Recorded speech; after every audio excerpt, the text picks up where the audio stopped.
జాతీయ రహదారి 44. ఇది ఒక ఊట బావి ఊట చెరువు లెక్క మోపయింది మన కాడ.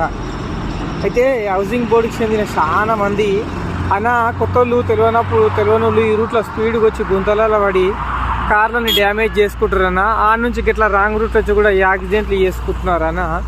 ఒక గుంత ఒకటి కాదు 2 కాదు అయ్యా, పెద్ద గుంతలు ఉన్నాయి. ఇంకో ఇప్పుడు మామూలు గుంత కాదు, నేను మీకు కట్టె పెట్టి చూపిస్తా ఆగుండి ఎంత గుంత ఉంది అనేది. ఇంకో ఈ కట్టె ఉంది కదా, ఈ కట్టె పెట్టి చూపిద్దాం ఎంత గుంత ఉందని. ఉంది కదా ఇంత గుంత అన్నట్లు కట్టే చూపిస్తుంది.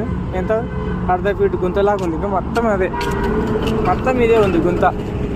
ఇట్లా అయితే హౌసింగ్ బోర్డులు చాలా మంది వాళ్ళు ఫోన్ చేసేసి అన్నకి ఈ వీడియో తీసేసి కొద్దిగా ఈ రోడ్డు గురించి కొద్దిగా వార్త పెట్టావా అన్నట్టు చేస్తా ఉన్నా. ఇది కథ అన్నట్టు ఇట్లుంది మనలతో. ఇంకా ఇంత పెద్ద గుంత నాది. ఇది ఒకటే కాదు, దారి పొడున మొత్తం గంతే గుంతలు పాడైపోయింది.